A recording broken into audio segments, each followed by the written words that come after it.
श्री गुरु भक्ति योग। पवित्र शास्त्रों का गूढ़ रहस्य और प्राचीन सिद्धांतों का अर्थ केवल पुस्तकें पढ़ने से या पांडित्यपूर्ण भाषण सुनने से समझ में नहीं आता।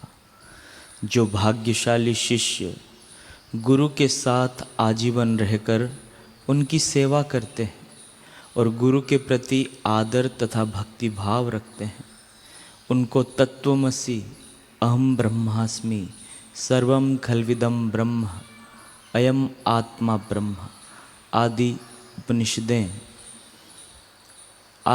उपनिषदों के कथन अच्छी तरह समझ में आते हैं और उनके अर्थ का साक्षात्कार भी होता है। गुरु कृपा आत्मा का अंतर्दर्शन कराती है।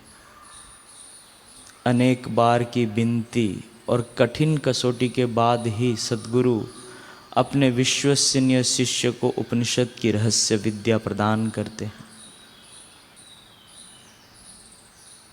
उपनिषद की परंपरा के मुताबिक आचार्य ब्रह्म विद्या का रहस्य अपने योग्य पुत्र अथवा तो विश्वसनीय शिष्य को ही दे सकते हैं और किसी को भी नहीं दे सकते। फिर वह चाहे कोई भी हो और भले ही चारों ओर से पानी से आवृत वैभव से समृद्ध सारी पृथ्वी गुरु को देने के लिए तैयार हो। शिष्य जितने जितने अहोभाव से गुरु को याद करता है, उतना उतना उसका हृदय गुरु कृपा गुरु अनुभव से परितृप्त होता जाता है और वह शहंशाह हो जाता है।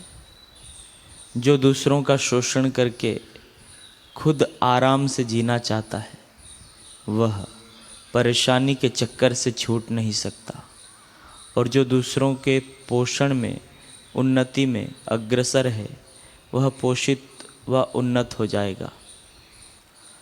राजस्थान में जाम्भोजी नामक संत हुए।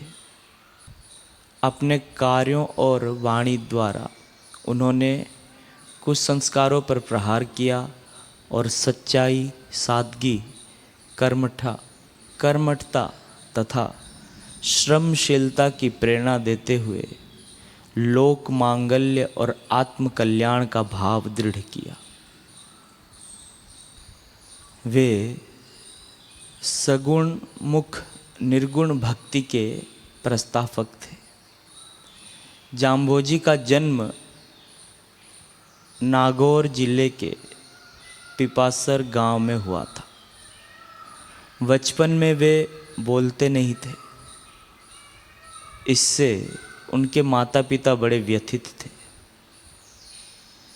जाम्भोजी ने जब पहली बार वाणी उच्चारित की तो कहा, हे लोगों, गुरु को पहचानो।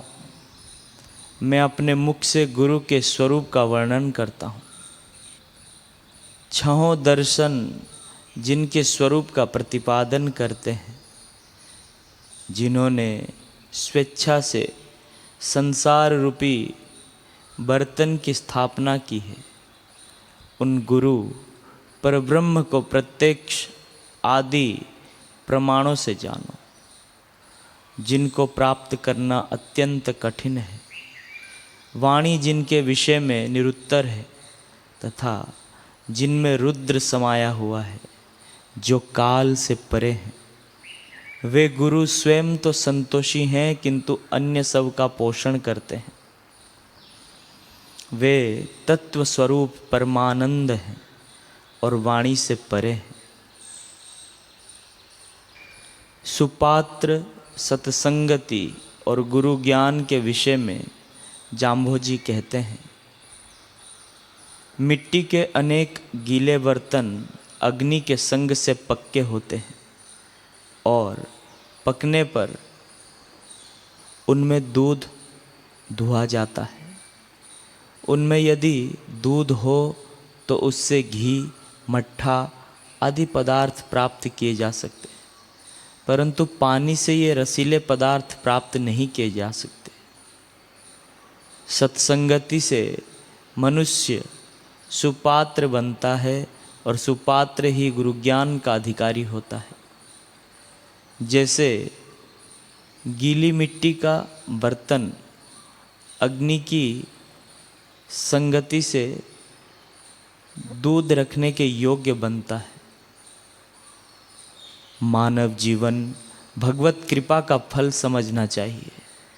बिना भगवान की कृपा के मिट्टी के कच्चे करवे अर्थात शरीर में ना तो कभी पानी अर्थात जीवनी शक्ति ठहरता है और ना ठहरेगा। गुरु ज्ञान सुख का मूल कारण है। जैसे दूध अन्य रसीले पदार्थों का, पानी भी सुपात्र में रखा जाता है, किंतु उससे घी दही आदि नहीं मिल सकते। अतः सुपात्र में दूध रूपी गुरु ज्ञान आवश्यक है। हे ज्ञानी, मोह अर्थात अज्ञान को नष्ट करने वाले गुरु की सेवा कर, ध्यान कर, क्योंकि जिस प्रकार लोहे पर चढ़ा हुआ जंग चाहे कैसा भी हो